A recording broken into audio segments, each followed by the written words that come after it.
sahabat, saya sudah berbicara tentang kekuasaan komunikatif kepala desa. Kekuasaan komunikatif itu dihadirkan oleh Jürgen Habermas, termasuk demokrasi deliberatif, yang kemudian dikembangbiakkan oleh teman saya Nom Suryaputra.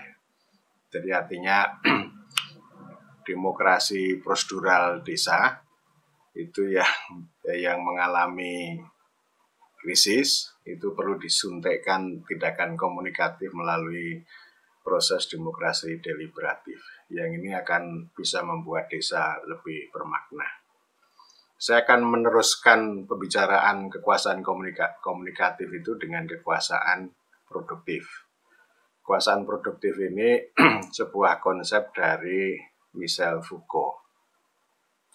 Sebenarnya di balik itu dia sedang mengolok-olok kekuasaan ya pada ujungnya. Tapi maksudnya begini, kekuasaan produktif itu. Jadi Michel Foucault itu mengatakan bahwa kekuasaan itu tidak mesti hadir dengan represi, dengan koersi, dengan dominasi, seperti kalau kita bicara tentang teori negara. Atau kalau kita bicara mengenai Marx ya, bahwa kekuasaan itu kan dominasi dan eksploitasi. Dominasi dari kelas borjuis terhadap kelas proletar, kelas rakyat jelata yang diperantarai oleh rakyat jelalatan atau ini ya, komprador gitu.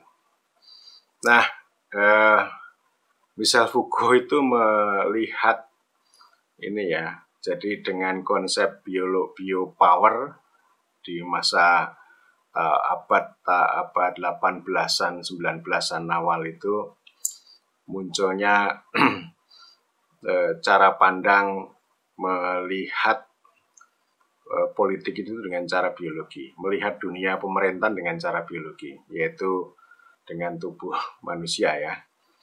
Yang ini melahirkan, saya kira, target tentang penduduk, bahwa pemerintahan itu tidak lagi berbicara tentang warga negara, tetapi bicara penduduk, dan penduduk ini dilihat dari sisi ukuran-ukuran biologi. Terutama ini kesehatan, usia harapan hidup, dan sebagainya, yang kemudian antara lain melahirkan ini ya, indeks pembangunan manusia. Jadi manusia terutama dilihat dari sisi biologi itu. Nah, pemerintahan yang menarget penduduk, artinya penduduk yang didefinisikan, kemudian didata, dihitung, lalu didaftar, ditarget penduduk tadi ya, dengan program-program yang sangat teknis. Misalnya ada program, kalau sekarang itu program stunting ya, stunting ya. Stunting itu termasuk biologi politik atau biopower ya, yang menarget manusia karena ukuran tubuhnya yang pendek gitu ya, dan karena itu dia akan kecerdasannya akan berkurang ya. Meskipun ini teori ini saya tidak begitu suka, karena Profesor Habibie ini juga sangat pendek tapi hebat. Jadi maksudnya ini kekuasaan yang menarget pada penduduk untuk memperbaiki penduduk, the will to power, kehendak untuk memperbaiki, atau istilah Taniali itu the will to improve terhadap target penduduk, itu disebut sebagai kekuasaan produktif. Ya, dengan kalkulasi yang sangat teknis, termasuk menarget kemiskinan, stunting, lalu usia harapan hidup dan sebagainya, itu yang dianggap sebagai kekuasaan produktif ya. Jadi produktif itu bertentangan dengan, berbeda dengan wajah yang represif, yang koersif, yang dominatif. Artinya kekuasaan itu juga hadir dalam konteks yang produktif semacam itu gitu ya. Tetapi di balik itu sebenarnya Michel Foucault dan kemudian pengikutnya ini sedang mengolok-olok ya, kontraproduktif. Jadi artinya sebenarnya tujuannya, maksudnya itu baik, the good intention, menarget penduduk dengan cara pandang biologis, itu supaya penduduknya lebih sehat, lebih pintar gitu ya. Pokoknya secara biologis lebih baik lah gitu ya. Tetapi ini menimbulkan kontraproduktif karena manusia itu dihitung, dikalkulasi, dan pendekatannya itu secara teknis. Dan inilah yang kekuasaan produktif itu akhirnya menggunakan alat-alat yang secara teknis atau melakukan kalkulasi teknis yang tentu bisa berbeda dengan kepentingan maupun aspirasi yang ditarget. Karena ini yang namanya penduduk itu kan hanya barang yang dihitung, bukan manusia ya. Mereka tidak dipandang sebagai manusia atau tidak dipandang secara humanis, tetapi dengan pendekatan yang sangat teknikal. Dan ini kontradiksinya seperti itu ya. Dan apa yang terjadi bahwa kemiskinan itu merupakan problem yang rumit, problem ekonomi politik yang rumit, tetapi dijawab dengan pendekatan yang sangat teknis. Entah itu kursus jahit, atau dengan nutrisi, atau tambahan makan, dan sebagainya ya. Yang itu sebenarnya kontradiksi, dan akhirnya kekuasaan yang produktif itu menjadi kekuasaan yang kontraproduktif. Kekuasaan yang sebenarnya, kekuasaan yang bisa membebaskan, itu adalah kekuasaan komunikatif yang sudah saya sampaikan sebelumnya.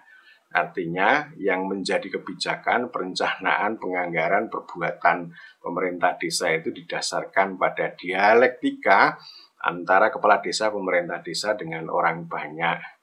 Oleh karena itu, mengapa kita punya konsep kepala desa sebagai pejabat politik yang maknanya, yang tujuannya, yang prosesnya itu supaya kepala desa itu bergulat bergelut dengan hajat hidup orang banyak, dengan dunia rakyat. Denyut kehidupan mereka, buah bibir mereka, itu yang dijadikan dasar sebagai kebijakan sampai dengan penganggaran. Jadi ini kekuasaan yang esensial.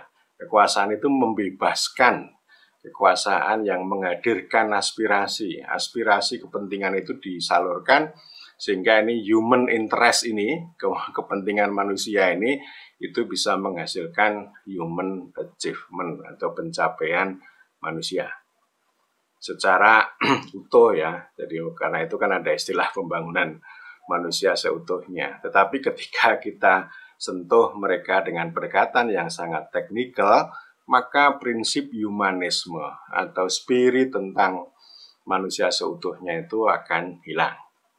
Dan ini saya kira sebenarnya pendekatan yang lebih sosial di desa, meskipun itu belum manusia seutuhnya, sudah lama tumbuh ya. Karena memang ada arena, ada proses politik, ada proses kurang-kurangnya proses negosiasi antara berbagai pihak dengan kepala desa. Yang ini sebenarnya bisa menjadi modalitas untuk mengembangkan demokrasi deliberatif dan kekuasaan komunikatif. Dan kekuasaan komunikatif itu bisa menghasilkan kekuasaan yang produktif. Itu ya. Jadi ini secara prinsip begitu, tetapi kalau di kekuasaan kepala desa ini kan tidak bisa berdiri sendiri dan tidak cukup kita lihat dalam kerangka dialektika kepala desa dengan orang banyak, dengan orang-orang yang dipimpinnya. Kekuasaan kepala desa itu juga didrive, digerakkan, dikerangkai oleh banyak aturan, oleh banyak proyek, oleh kuasa uang, oleh target, oleh biopower dari atas. Jadi ya termasuk stunting yang masuk desa, program-program nasional, proyek penanggulangan kemiskinan dan sebagainya, itu adalah kekuasaan yang lebih besar. Ini kekuasaan teknikal. Kalau ini kekuasaan komunikatif kepala desa dengan orang banyak, ini menjadi modalitas bagi kekuasaan yang produktif. Tetapi kekuasaan yang dari atas, yang tidak dominatif, yang tidak represif, ya, yang tidak koersif, ya, koersinya juga adalah ini ancaman hukum nanti kalau menyimpang ini bisa ini ya. Tetapi yang lebih menonjol adalah kekuasaan yang kontraproduktif. Jadi kekuasaan yang kontraproduktif itu Justru yang mendrive kepala desa itu akhirnya kekuasaan produktif yang dibangun sekurang-kurangnya ada modalitas itu menjadi tumpul. Ya, jadi tumpul ya. Akhirnya hanya mengikuti target-target yang diyakini itu positif, itu baik oleh yang punya kuasa dari Jakarta, tetapi itu selalu tidak relevan, tidak punya legitimasi, asosial, apolitik, anti politik ya.